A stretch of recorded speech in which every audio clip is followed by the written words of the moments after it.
من الناس من يصل بطاعة الله إلى كرامة الله، بيخبط على الباب فينفتح له الله.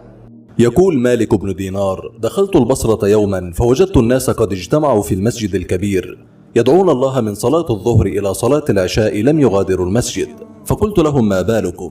فقالوا: أمسكت السماء ماءها وجفت الأنهار ونحن ندعو الله أن يسقينا.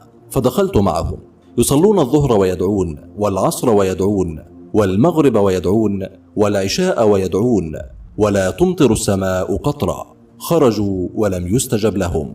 يقول: ثم ذهب كل منهم إلى داره وقعدت في المسجد ولا دار لي، فدخل رجل أسود أفطس أي صغير الأنف، أبجر أي كبير البطن، عليه خرقتان، ستر عورته بواحدة وجعل الأخرى على عاتقه، فصلى ركعتين ولم يطل، ثم التفت يمينا ويسارا ليرى أحدا فلم يرني، فرفع يديه إلى القبلة وقال: إلهي وسيدي ومولاي، حبست القطر عن بلادك لتؤدب عبادك، فأسألك يا حليما ذا أناه، يا من لا يعرف خلقه منه إلا الجود، أن تسقيهم الساعة الساعة الساعة. يقول مالك: فما أن وضع يديه إلا وقد أظلمت السماء وجاءت السحب من كل مكان فأمطرت كأفواه القرب.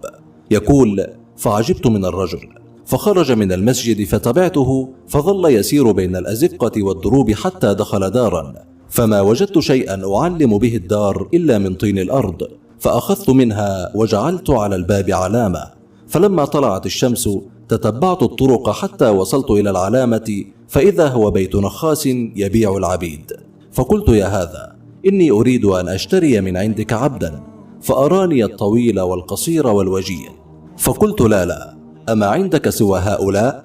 فقال النخاس: ما عندي غير هؤلاء للبيع.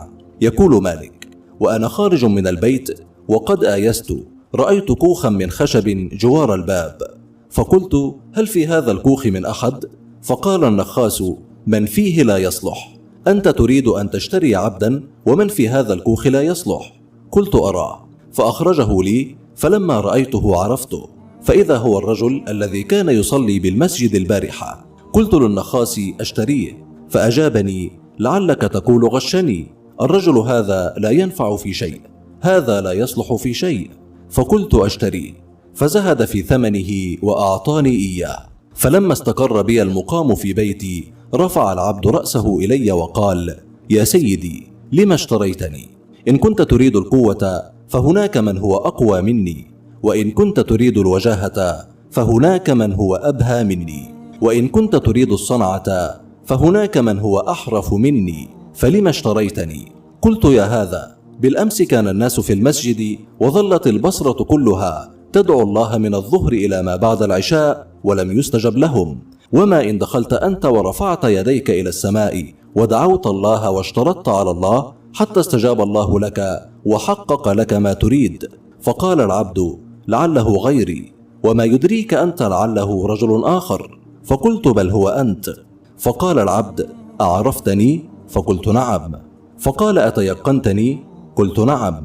يقول مالك: فوالله ما التفت إلي بعدها، إنما خر لله ساجدا فأطال السجود، فانحنيت عليه فسمعته يقول: يا صاحب السر، إن السر قد ظهر، فلا أطيق حياة بعدما اشتهر، وفاضت الروح إلى بارئها. إذا منهم من يصل بكرامة الله إلى طاعة الله، ومنهم من يصل بطاعة الله إلى كرامة الله.